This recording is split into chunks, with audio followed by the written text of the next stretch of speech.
നമസ്കാരം. മലയാളി വാർത്തയിലേക്ക് സ്വാഗതം. വെള്ളറട കിളിയൂർ ചാരുവിള ബംഗ്ലാവിൽ ജോസ് മകന്റെ വെട്ടേറ്റ് മരിച്ച സംഭവത്തിൽ ദുരൂഹതകൾ ഏറുകയാണ്. ആഭിചാരവും ദുർമന്ത്രവാദവും ഉൾപ്പെടെ സംശയിക്കുന്ന കേസിൽ ഇപ്പോൾ സാമ്പത്തിക പ്രശ്നങ്ങളും നിർണായകമാവുകയാണ്. കേസിൽ പ്രതിയായ മകൻ പ്രജിന്റെ ഫോണുകൾ കേന്ദ്രീകരിച്ചാണ് പോലീസ് അന്വേഷണം പുരോഗമിക്കുന്നത്. അടുത്ത ദിവസം തന്നെ പ്രജിനെ കസ്റ്റഡിയിലെടുത്ത് കൂടുതൽ ചോദ്യം ചെയ്യാനുള്ള ഒരുക്കത്തിലാണ് പോലീസ്.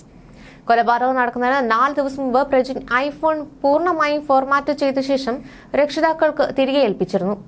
ഇതിനി തനിക്ക് ആവശ്യമില്ല എന്ന് പറഞ്ഞായിരുന്നു തിരികെ നൽകിയത്. എന്നാൽ പ്രജിന് 5 ഫോണുകളാണ് ഉണ്ടായിരുന്നതെന്നാണ് ഇപ്പോൾ പോലീസ് കണ്ടെത്തിയിരിക്കുന്നത്.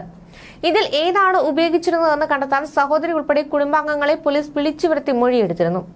ഈശ്വര വിശ്വാസത്തോടും കുടുംബ ബന്ധങ്ങൾക്ക് പ്രാധാന്യം നൽകിയും ജീവിച്ചു പോന്നിരുന്ന പ്രജിന് പ്രകടമായ മാറ്റം ആദ്യകാലങ്ങളിൽ മാതാപിതാക്കൾ ഗൗരവമായി കണ്ടിരുന്നില്ല.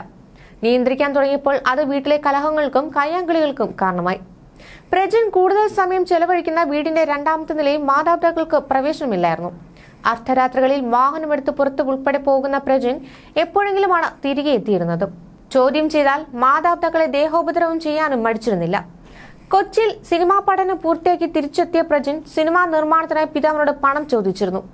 എന്നാൽ നിലവിലെ സാമ്പത്തിക പ്രതിസന്ധിയിൽ പണം കൊടുക്കാൻ കഴിഞ്ഞിരുന്നില്ല.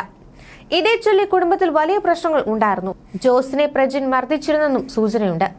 ഇൻക്വസ്റ്റ് വേളയിൽ ജോസിന്റെ ശരീരത്തിൽ കണ്ട മർദ്ദനമേറ്റ പാടുകൾക്ക് 2 മാസത്തോളം പഴക്കമുണ്ടായിരുന്നു. ഇതാണ് പോലീസിനെ സംശയത്തിലാക്കിയിരിക്കുന്നത്. പള്ളിയിൽ പോകാനും പാട്ട് പാടാനും പ്രസംഗിക്കാനും ഒക്കെ മുൻപന്തിയിൽ നിന്നിരുന്ന പ്രജിൻ ശരാശരി മാർക്കോടെ സ്കൂളും കോളേജും പൂർത്തിയാക്കി 2014 മെഡിക്കൽ പഠനത്തിനായി ചൈനയിലേക്ക് പോയത്.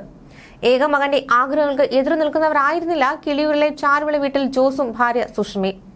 വലിയ തുക ഫീസ് വരുമായിരുന്നുവെങ്കിലും മകന്റെ ആഗ്രഹം നിറവേറ്റാൻ ആ കുടുംബം തീരുമാനിക്കുകയായിരുന്നു. ചൈനയിൽ ഏജൻസി മുഖേന അഡ്മിഷൻ എടുത്തു. ഫീസ് അടയ്ക്കാൻ പണം നേരിട്ട് ഏജൻസിയിൽ എത്തിക്കണമെന്ന നിർദ്ദേശത്തെ തുടർന്ന് ജോസ് ആയിരുന്നു പണമടയ്ക്കാൻ ഓഫീസിലെത്തിയത്. എന്നാൽ ഇത് തട്ടിപ്പ് സംഘമായിരുന്നുവെന്ന് മനസ്സിലാക്കാൻ കുടുംബം ഏറെ വൈകിയിരുന്നു. ഇതോടെ പ്രജിന്റെ പഠനം പാതി വഴിയിൽ ഉപേക്ഷിച്ച് വീട്ടിലേക്ക് മടങ്ങേണ്ടി വന്നു. അച്ഛന്റെ അശ്രദ്ധയാണ് തന്റെ ഭാവി തകർത്തതെന്ന അമർഷം എപ്പോഴും പ്രജിന്റെ മനസ്സിൽ കയറിക്കൂടിയിരുന്നു. പലപ്പോഴും ദേഷ്യപ്പെടുകയും കുടുംബത്തോട് വിരോധം പ്രകടിപ്പിക്കുകയും പ്രജിൻ പതിവാക്കി. കുടുംബത്തെ അലട്ടിയിരുന്ന സാമ്പത്തിക ബാധ്യതകൾ പ്രജിന് കുടുംബം അറിയിച്ചിരുന്നില്ല. ഫീസ് അടയ്ക്കാൻ പോലും സഹോദരിയുടെ സ്വർണമാണ് പണയം വെച്ചത്. ഏറ്റവും ഒടുവിലായി 1.5 കോടി സിനിമ പിടിക്കാൻ ആവശ്യമാണെന്ന് പറഞ്ഞെങ്കിലും സ്ഥലം വിലയായില്ലെന്ന് ജോസ് പറഞ്ഞത് പ്രജിനെ വല്ലാതെ ചൊടിപ്പിക്കുകയും മർദ്ദനത്തിന് വഴിവെക്കുകയും ചെയ്തിരുന്നു. സാമ്പത്തിക വിഷയങ്ങളിൽ നിരന്തരം തർക്കം നടന്നുവെങ്കിലും ഭർത്താവിനെ കൊലപ്പെടുത്തുമെന്ന് ഒരിക്കലും കരുതിയിരുന്നില്ല എന്നാണ് സുഷമ പോലീസിന് മൊഴി നൽകിയിരിക്കുന്നത്.